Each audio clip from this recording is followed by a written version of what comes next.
Okay. Good evening.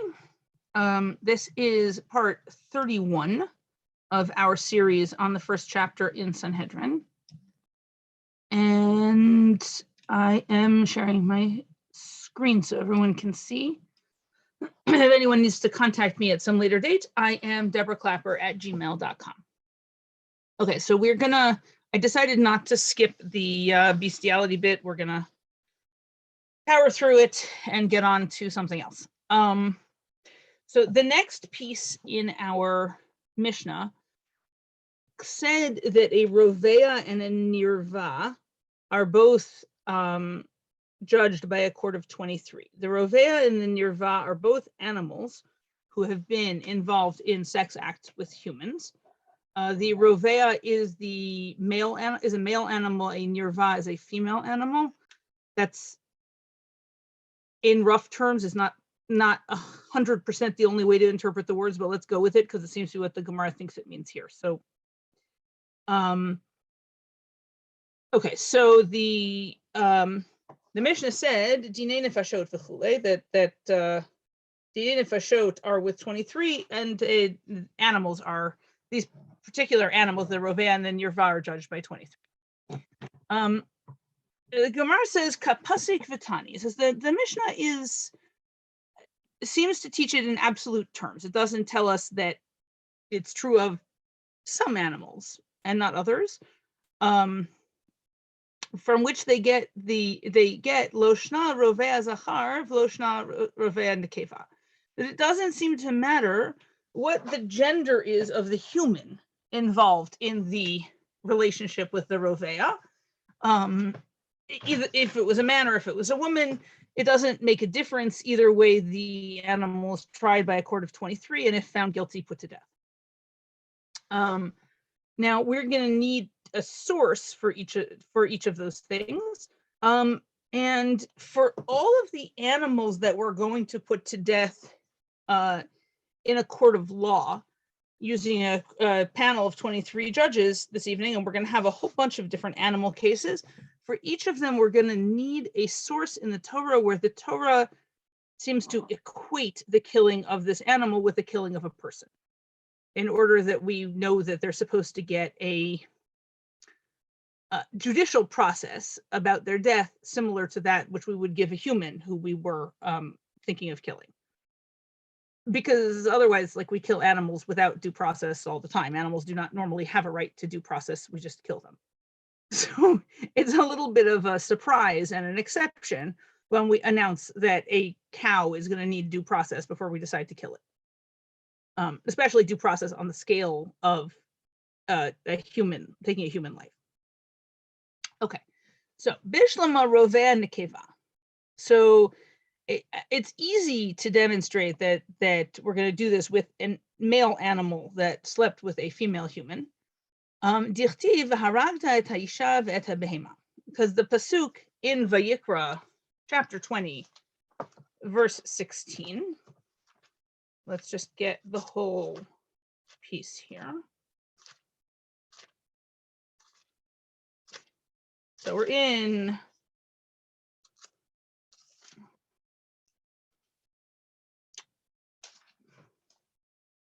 Parshat Kedoshim.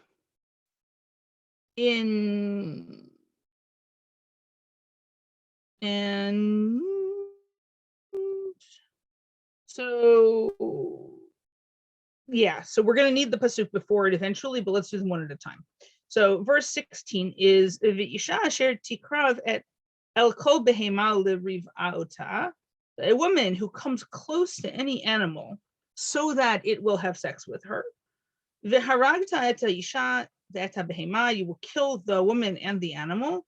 Mot yumatu d'mehem bam, they will both surely die. Their blood is in them.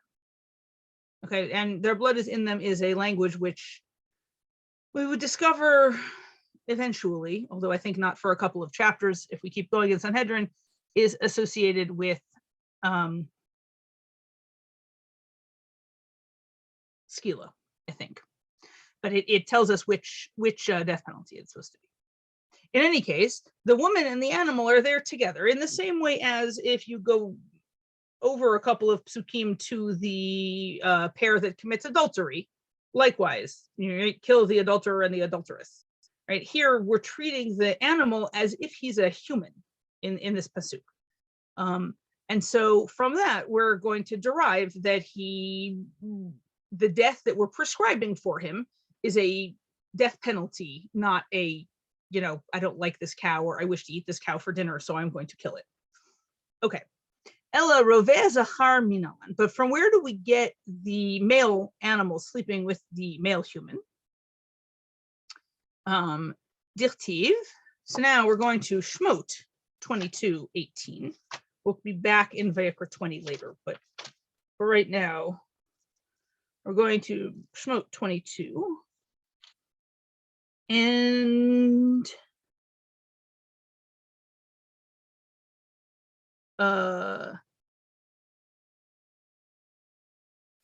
we actually have the whole pasuk here. This is the whole thing. Kol shochevim behema mot yimat. Anyone who lies with an animal will die. So the problem, of course, is that we know that already because we got that same information from the psukim in Vayikra, the one that I just read about the woman with the animal, and the one before it, which is about a man with a female animal. So this one must be about something else because we know those already. So so if we already knew that the human is going to be put to death, then we're going to use this pasuk to derive that the animal is also going to be put to death. The grammar can even sort of go like that. Anyone who sleeps with an animal, he should be put to death. I guess the he could be the animal. Maybe. Okay. In any case, we have another pasuk for killing somebody associated with bestiality, and so we are going to derive from that we are going to try this animal in a human court as if he was a human. And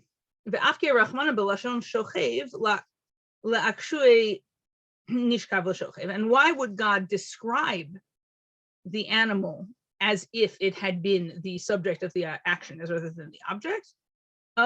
So that you know that the subject and the object get treated the same. Okay, so in the other cases, we actually had the human and the animal together in a phrase, kill the person and the animal. Here, we just have one, but we think it's the animal being described as a person. And so that's almost the same thing as describing an animal and a person in the same phrase. This one is not the strongest of proofs. And kol ma shochev hu vemtod b-23 af nishkav hu vemtod b-23. And now we're going to flip it. So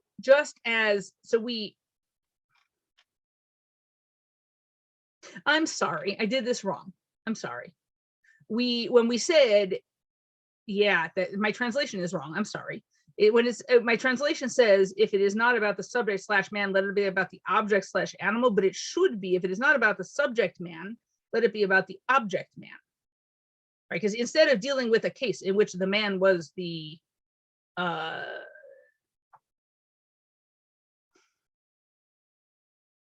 at the risk of using language which is no longer considered appropriate, since I don't know what language is considered appropriate, or I don't know that there is an appropriate way to have this conversation.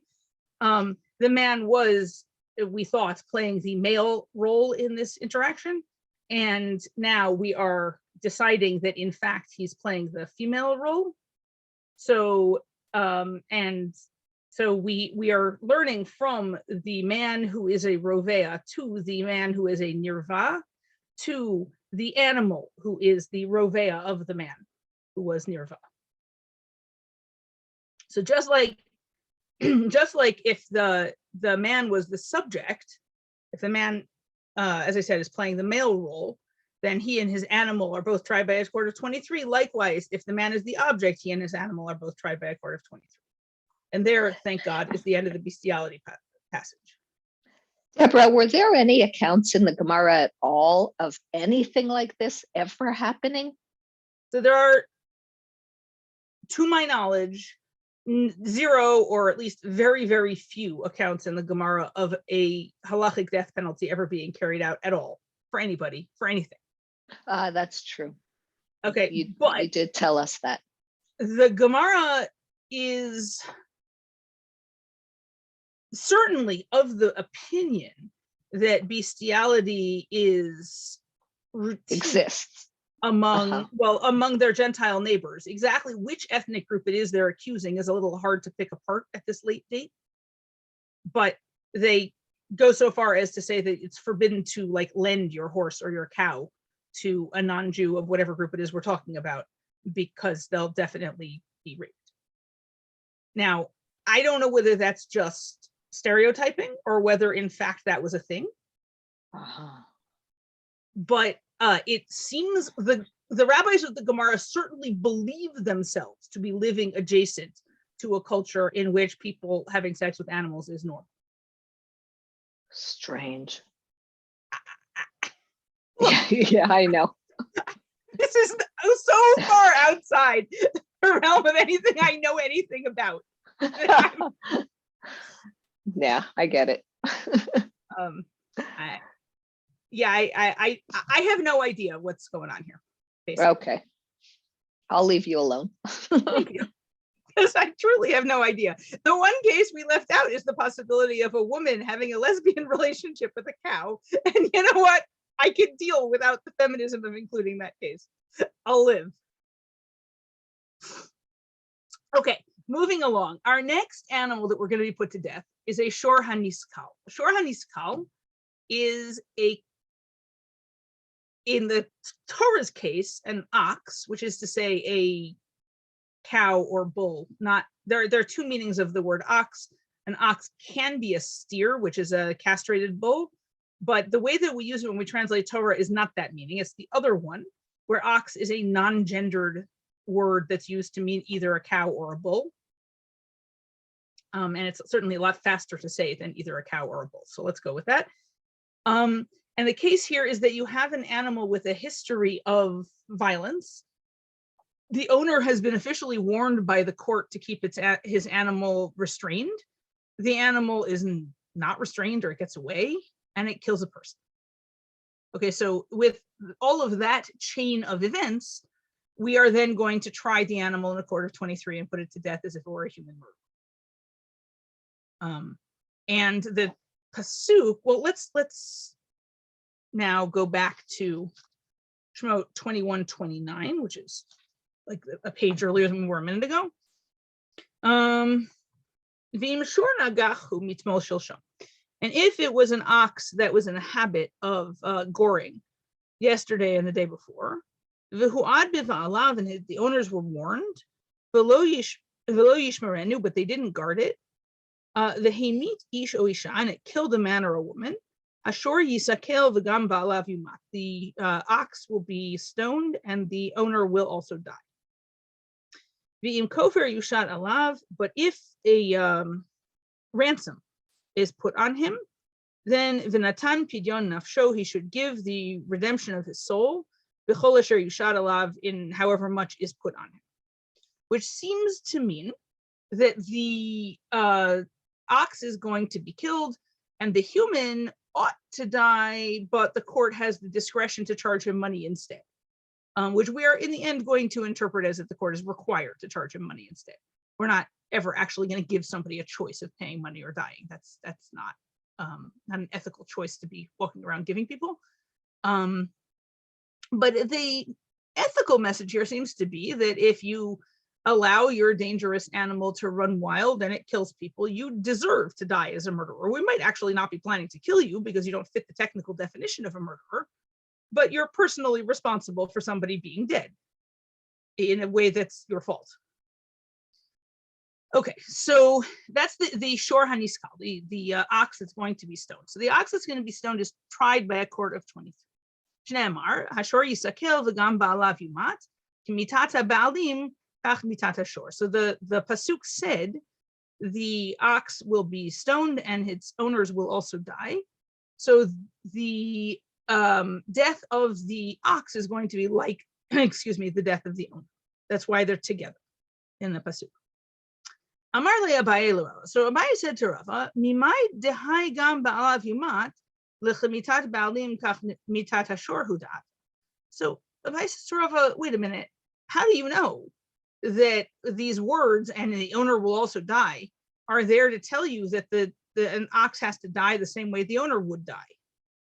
Why don't we just say that it's there to mean that the owner is supposed to die? It seems to be prescribing a death penalty for this fellow. Why don't we say that it means what it says?" So Rava says, "Imkain lichtov v'gam ba'alav v'lishtov." In that case, he says it could have just said the ox will die and also his owner. And that's all it would have needed to say. So Abaye responds, "Ikatav rachmana hachi hava amina beskila." So Abaye says, no, wait a minute. If God had said the ox will be stoned and also the owner, I would have thought the owner was supposed to be stoned. Now you should know, and this has come up a couple of times in the past, but not recently, that there's a hierarchy. There's a hierarchy of death penalties, and skila, stoning, is either the most severe or the second most severe. There's going to be a dispute about that in a couple of chapters. Skila and sreifa, which it sounds like it should be burning, but is in fact pouring boiling lead down somebody's throat. So skila and sreifa are the two most severe, and chenek, strangulation, and hereg, which is beheading, are the two less severe. By the way, they all end up with you dead. So this whole thing is a little bit of a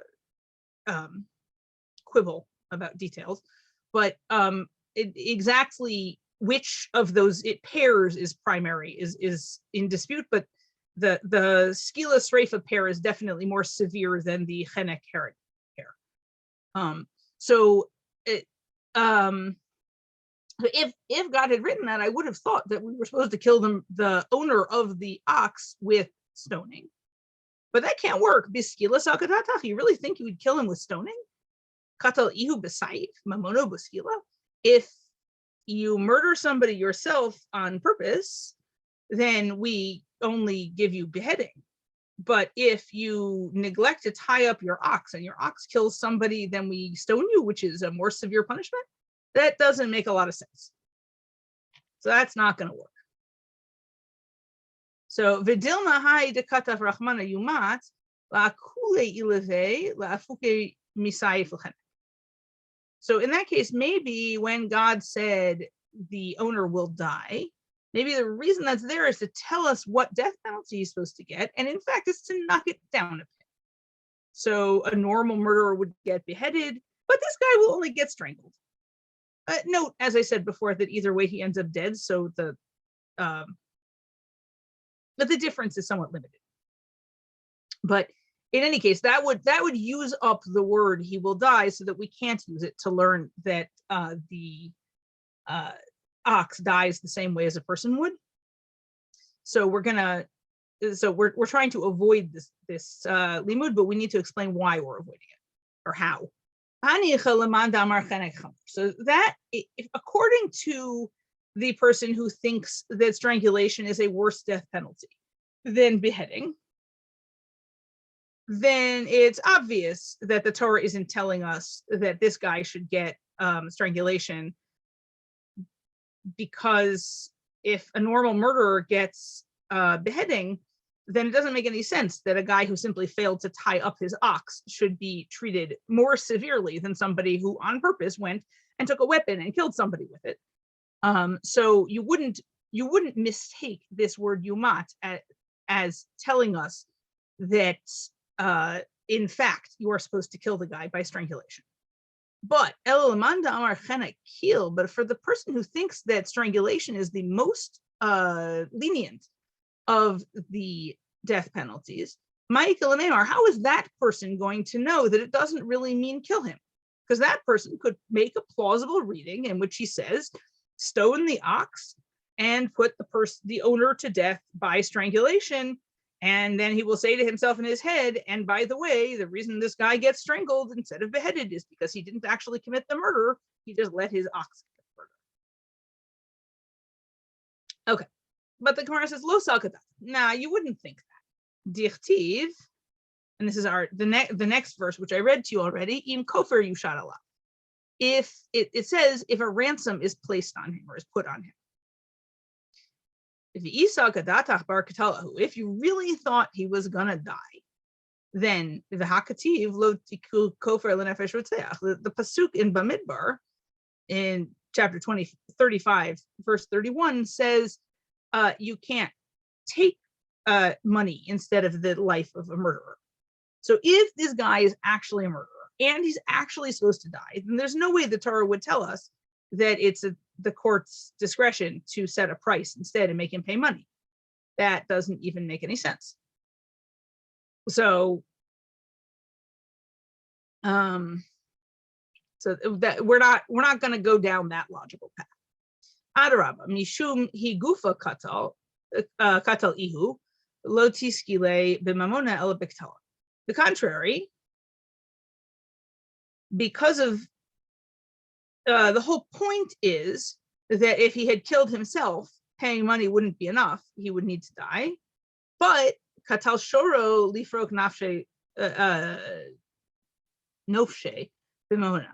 But if his ox killed somebody, then he can redeem himself with money. Right? The whole point of this whole passage is to tell us that we're not going to kill him, which brings us back to the question, of course, of why. Okay, if the whole point is that we're not going to kill him, why does it say he needs to die? And the answer there seems to be that the reason it says that is to tell you that the ox should die with a human court, a human due process system, and a human death penalty. Also, as I said before, from a Musar perspective, it's there so that people will know that if they don't restrain their dangerous animals, then they will deserve to die if the animal kills somebody. That's an important moral point, even if we're not actually going to kill anybody. Ela Amar Chizkiah. In fact, instead, Chizkiah said, "V'chein Tana debei Chizkiah," and likewise said a Tana from the house of Chizkiah. Amar, the Torah says, "Mot yumat hamakeh rotzeachu." So in Bamidbar 35, let's go there quickly. Almost at the very end of Sefer Bamidbar here.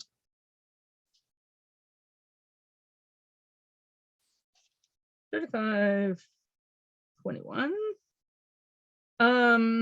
So we're talking here about the question of when somebody goes to an Ir Miklat, a refuge city, and when in fact they're a real murderer, and so we try them for murder instead. And in that context, it says, "O ve'evahi kahu," or he hit him in hatred, beyado, with his hand, vayamot, and he died. In that case, mot yumat hamakeh, the hitter must die, rotzeahu, he's a murderer. And so Chizkiah says that pasuk, why does it need to say he's a murderer? You just told me he hit somebody on purpose because he hated him, and then the guy died, so we're killing him. It would seem that the context makes it pretty clear that he's a murderer. You don't need also to tell me he's a murderer. So Chizkiah says, why does it say that? It says that because al ritzichato atahorgo. The whole point is you kill him for his own murder, but you don't kill him because his ox committed murder. That's not the same thing at all. Okay, so that gets us to the end of Shor HaNiskal. Our next case is going to be a case of an animal we're going to put to death in a human court, sort of, but this one's more of a fantasy animal. Deborah, yeah. Deborah, sorry, just in the pasuk we just read, why would you think, from the context, you wouldn't think that Rotzeahu refers to the possibility that he may be considered a murderer for the actions of his animal. There's no discussion here about animal.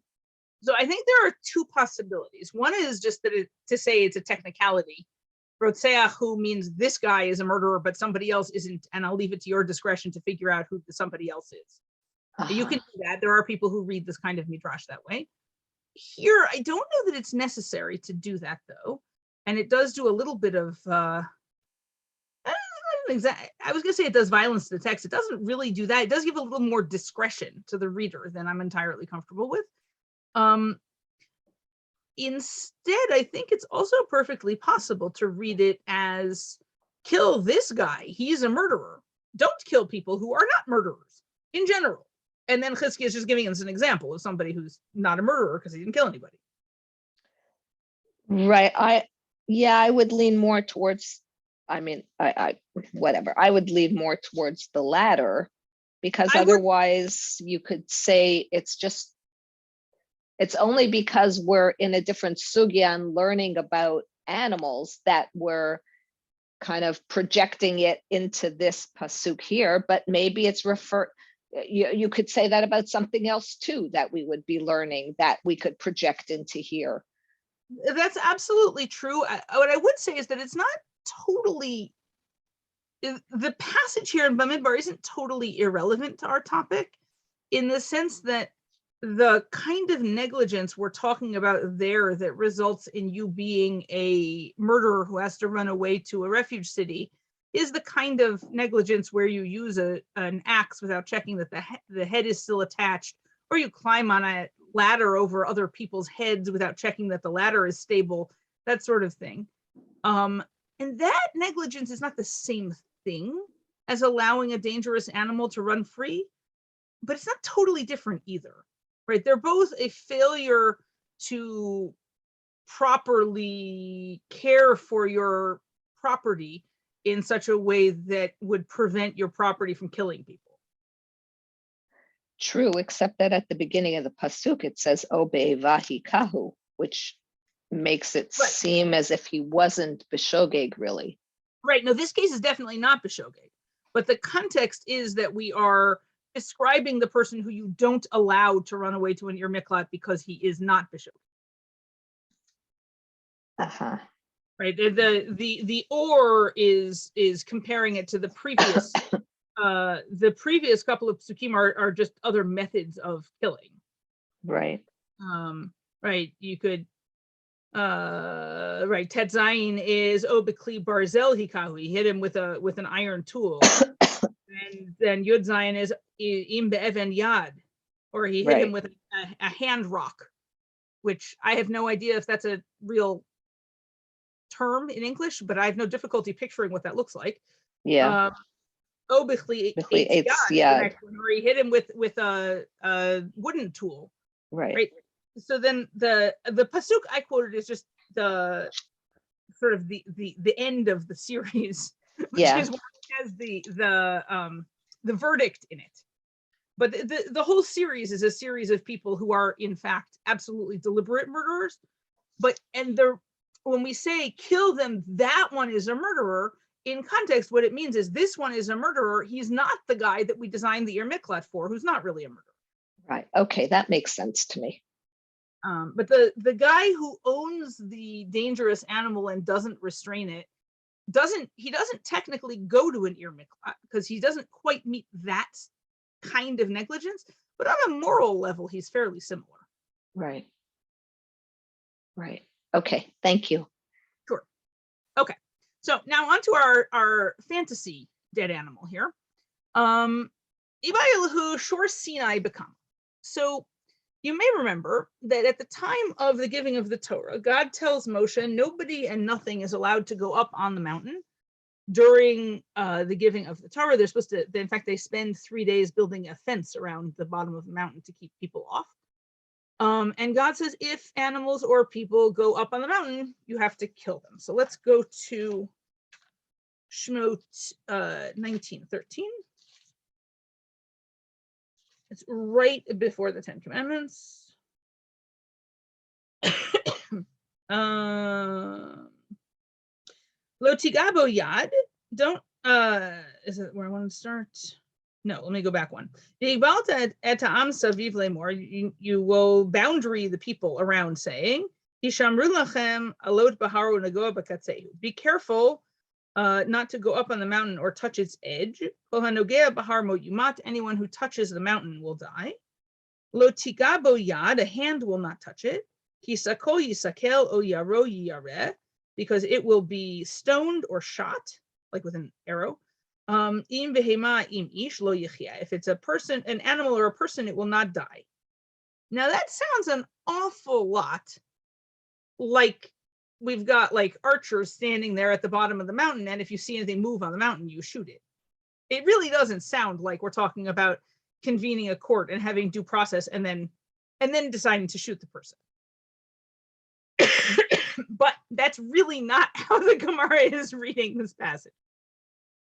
Because the Gemara wants to know not just the people who might be on Har Sinai by mistake, but the animals.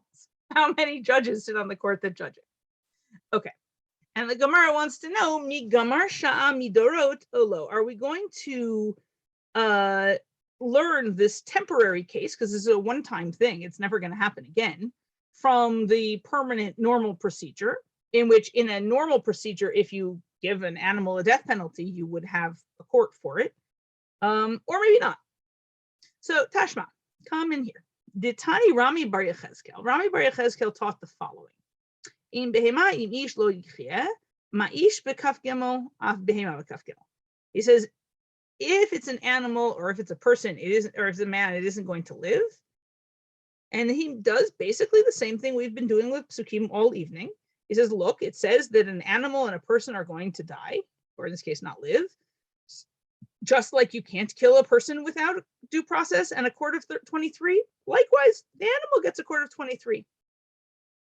So we have, it seems, reread Matan Torah so that this instruction about not going up on the mountain and shooting or stoning anyone who goes up on the mountain is taken to mean, of course, we will, fetch you down from the mountain and in due time give you a proper trial with witnesses and then decide what to do with you, which, as I said, it's not what it sounded like in the Torah, but it's much more law-bound and therefore, I think, more comfortable for being in the vicinity of the giving of the Torah. It would be nice if the giving of the Torah didn't involve executing people summarily in the process.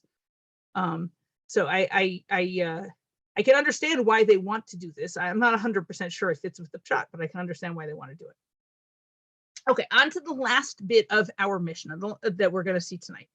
The next thing that was in our Mishnah was about wild animals. We had a long list of wild animals. I did not copy all of them here in either the Hebrew or the English, but the Gemara just quoted the Ari and the Ze'ev, the lion and the wolf. Then there was a bear and a tiger and a couple of animals whose species was a little bit more debatable. I think one of them may have been a hyena. In any case, their death, according to the Mishnah, is also tried by a court of 23. Presumably this is with a privately owned animal that's somebody's private property. If this were just a wild animal that was attacking a settlement, I think they, as we, would just kill the thing. You don't need to have the reason we're needing to have a trial is because it's someone's property and it's not fair to take it otherwise. If it were just about the animal's death, I don't think we would do that over, a wild lion that's attacking the city. We would just kill it, according to everybody. But Rabbi Eliezer in the Mishnah seems to be saying that even a tame lion or bear or wolf, whoever gets there first should stick a knife in it. Okay, so Amar Reish Lakish, v'hu shehemito. Reish Lakish says the dispute between Rabbi Eliezer and the first position in the Mishnah is about a case in which this animal has actually killed a person. Right? So I have a pet lion. My pet lion went and killed somebody, God forbid. The rabbis say that my pet lion is going to be tried by a court of 23, and if found guilty, put to death as if it were, I guess, a shor haniskal, it'll get stoned. And Rabbi Eliezer says if Deborah's pet lion went out and killed somebody, then whoever can first should do something to put it out of its life. And in fact, what he says is whoever kills it first merits. We'll get to what the word merits means in a little bit.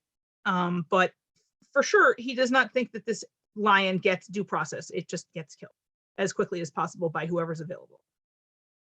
And Reish Lakish said, though, that that's only if it actually killed somebody. But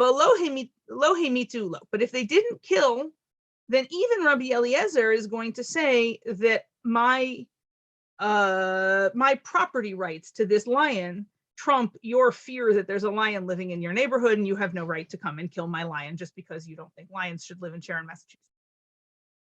By the way, I do not have a lion and I do not want a lion, but I'm just using it as an example. Okay, so Alma Kasavar Yesh Lahem Tarbut V'Yesh Lahem Balim. So it must be that Reish Lakish thinks, that Rabbi Eliezer thinks, that these wild animals here they have culture, literally, which I think means it's possible to train them. V'Yesh Lahem Balim, and they have owners. They're private property if they're owned. So that it's possible that they won't be dangerous. That's what the training business is about. And they belong to somebody, so you can't just go around killing them. Okay. Rabbi Yochanan, however, who always disagrees with Reish Lakish, disagrees with him again here. Rabbi Yochanan Amar Afal Pi Shelo Hemitu. Rabbi Yochanan says, no, the dispute in the Mishnah is even if nobody has been hurt yet, even if nobody's been killed.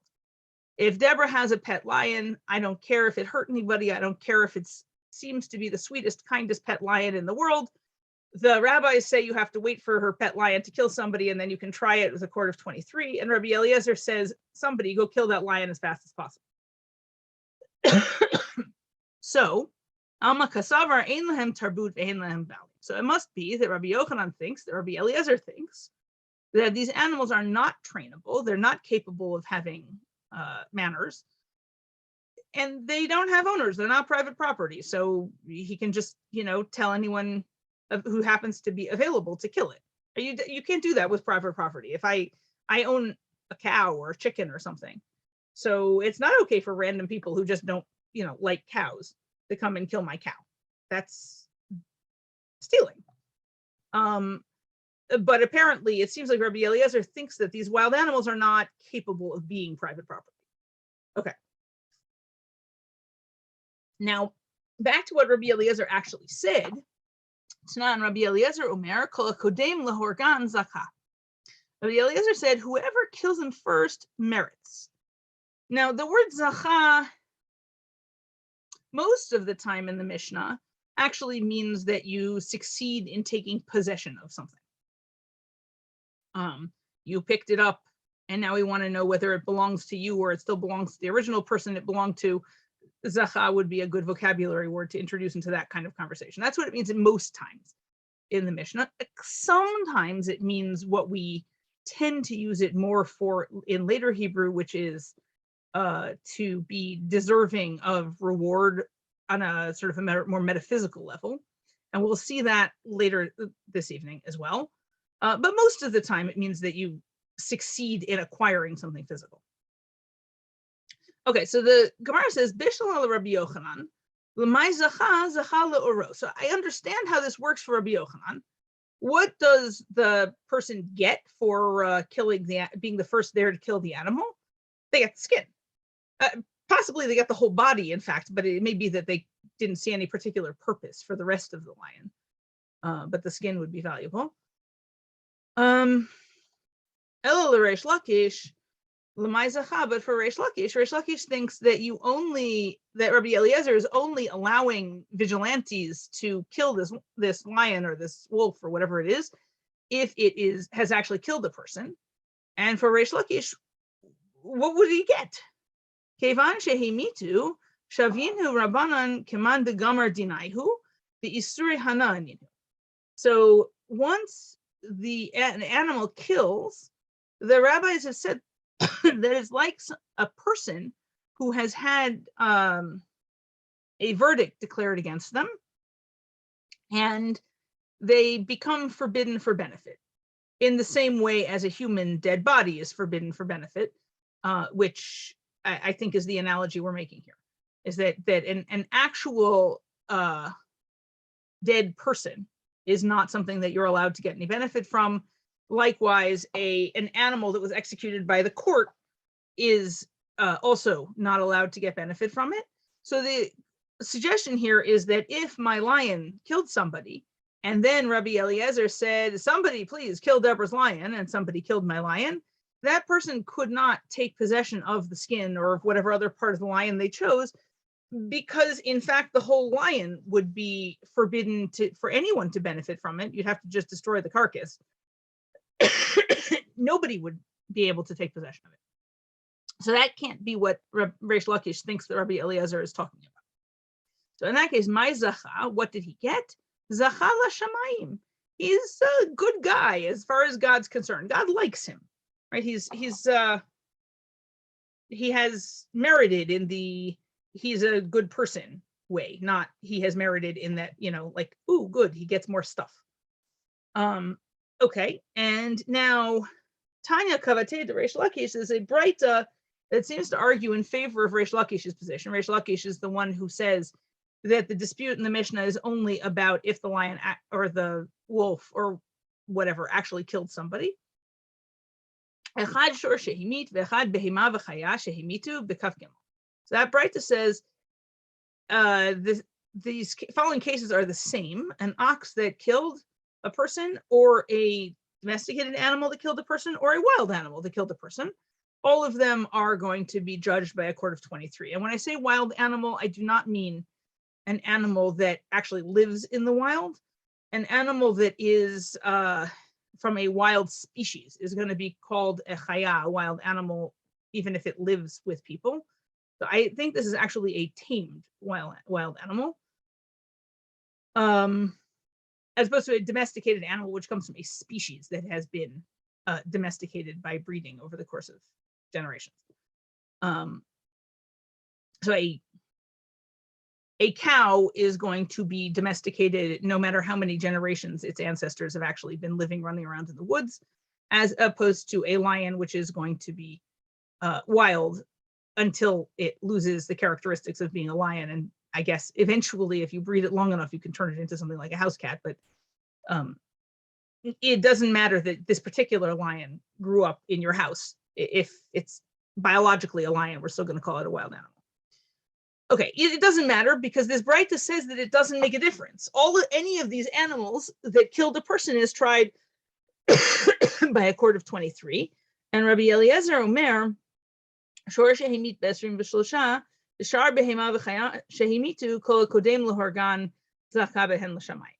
And Rabbi Eliezer in this Breita responds to the rabbis of the Mishnah saying an ox that killed is judged by a court of 23, but any other domesticated or wild animal, if it kills, the first person who should kill it, and that person will get merit in heaven. I have a chat.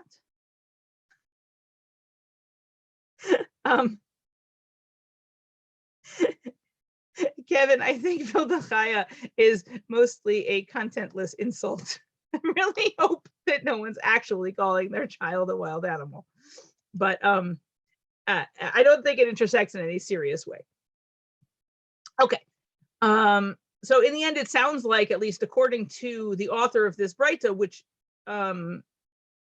supports Reish Lakish's interpretation, it sounds like that's the correct interpretation of Rabbi Eliezer. Okay, and then there was one tiny bit left of this piece of the Mishnah. There was a third position.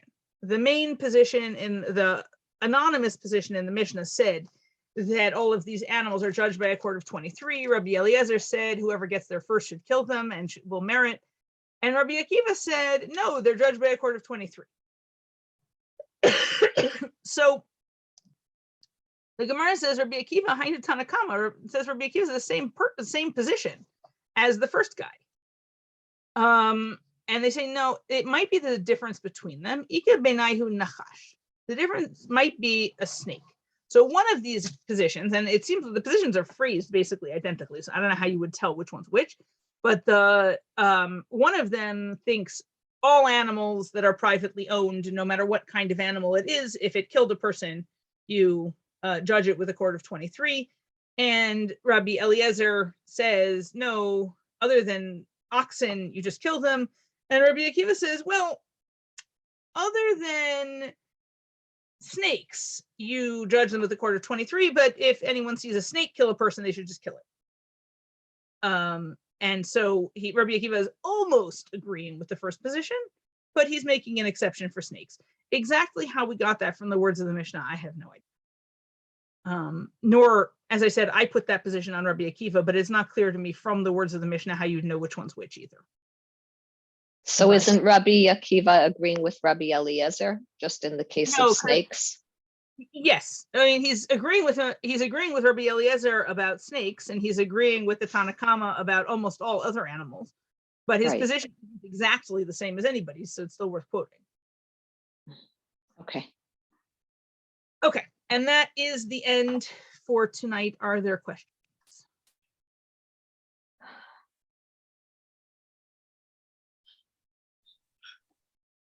Are there any cases of these, of going out and, well, you said no. So a court, there aren't any recorded cases in the Gemara of courts judging cases of animals. So